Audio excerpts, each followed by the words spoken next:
You know, something big is changing in the world of cybersecurity. It's not just about firewalls and complex code anymore. Nope, the new front line, the new battleground is something way more personal. It's trust. See, attackers have figured out that it's a whole lot easier to break our faith in the systems we use every day than it is to actually break the systems themselves. So let me ask you something, and it might sound a little crazy. Is your house, right now, part of a criminal botnet? I know, it sounds like something out of a movie, but the trust you put in your everyday gadgets could be making that a shocking reality. And that's really the bottom line here. The game has totally changed. We're talking about a chain of trust that starts with the developers writing the code, goes through the companies that connect all their services, and ends right with you, streaming a movie on your couch. Attackers are finding ways to exploit every single link in that chain. So today, we're going to break down exactly how they're doing it. All right, so where does all this start? Well, it starts at the source, with the software developers. These are the people forging the digital tools we all rely on. But that puts a huge target on their backs, making them ground zero for attacks that are designed to twist their good name into a weapon. So, I want you to meet Shai Hulud. And yep, if you're a sci-fi fan, you guessed it, it's named after the giant sandworms from Dune. And honestly, it's just as destructive. This isn't your average virus. It's a worm that hunts for developers, it breaks in, steals their credentials, and then, and this is the really nasty part, it uses their own accounts to publish infected software. It spreads malware using a name that people have learned to trust. But here's where this thing gets kind of weird. It's not just about stealing stuff. If Shai Hulud gets onto a machine and can't find any juicy secrets to steal, it doesn't just pack up and leave. Oh no, it throws what you can only call a digital tantrum. It just deletes the developer's entire home directory. Poof, gone. It's pure spite. It's like the worm is saying, if I can't have it, nobody can. And look, this whole trust issue isn't just about outside attacks. It's really two sides of the same coin. On one side, you've got a malicious worm like Shai Hulud actively trying to get in. But on the other side, you've got developers who are accidentally leaking their own secrets. It sounds crazy, but just for convenience, some will copy and paste sensitive code into a public website just to format it. But those tools aren't private. The scary part? Researchers found over 80,000 examples of this happening, exposing everything from security keys to private customer data. So whether it's an attack or a mistake, the result is exactly the same. Trust gets broken. Okay, so now let's zoom out and see how this gets even bigger.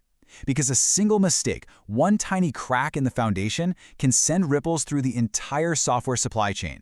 This is the domino effect, where one small breach can lead to a catastrophic flood that hits hundreds of different organizations. The Gainsight breach is a perfect, chilling example of this. The attack didn't happen overnight. It started back in August when hackers hit a company called SalesLoft. They stole authentication tokens. Think of them as digital master keys. They then used those keys to get a tiny foothold inside another platform, Gainsight. But here's the kicker. They didn't do anything right away. They just sat there, quiet, for months. Then, using that hidden access, they finally made their move, attacking Gainsight's customers.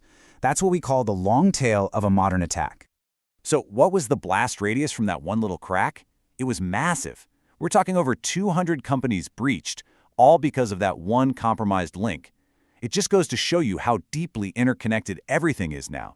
A vulnerability in one company's chatbot becomes a security breach in another company's platform, which then blows up into a major crisis for hundreds of their customers. And that, right there, is the kind of ecosystem risk we're all swimming in. All right, we've talked about developers, we've talked about big corporations, but now let's bring this all the way home, literally. Because the same tactics of breaking trust are being used right now to turn our own living rooms into command centers for criminals. This is what's known as the Superbox scam. You've probably seen these cheap Android TV boxes online. They promise you the world, free access to all your favorite streaming platforms. And you know what? They actually work. But here's the catch they don't tell you about. In the background, these little boxes are secretly hijacking your home internet. They're using your bandwidth to power botnets, send spam, and do all sorts of other shady stuff. And the most deceptive part of all? They're being sold on totally legitimate websites like Amazon, preying on the trust you have in that marketplace. The advice from security experts on this is about as blunt as it gets.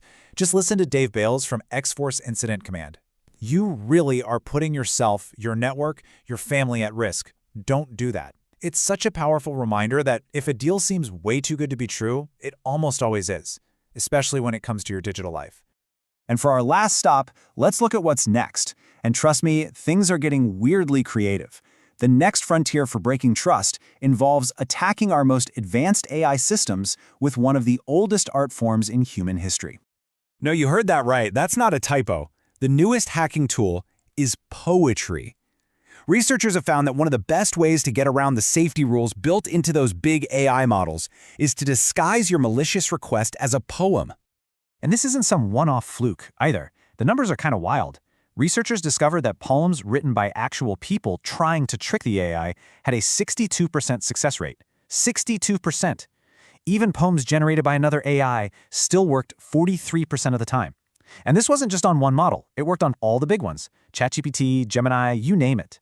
It just proves that even our most sophisticated tech has these bizarre blind spots that you can exploit with a little creative thinking. So, after hearing all that, what on earth can we do about it? Well, whether you're a developer, a CEO, or just someone trying to watch a movie, the best defense really comes down to this simple piece of advice. It's not about having the latest and greatest security tool. As one expert put it, it's all about kind of just thinking about it, right? Just taking a minute to just stop and think. Is this deal too good to be true? Do I really trust this source? It's just about taking that one extra second. At the end of the day, our entire digital world runs on this invisible web of trust. It connects the code on a developer's computer to the software your company uses, all the way to that little streaming box in your living room. So the final question I have is for you. Which link in your chain are you going to double check today?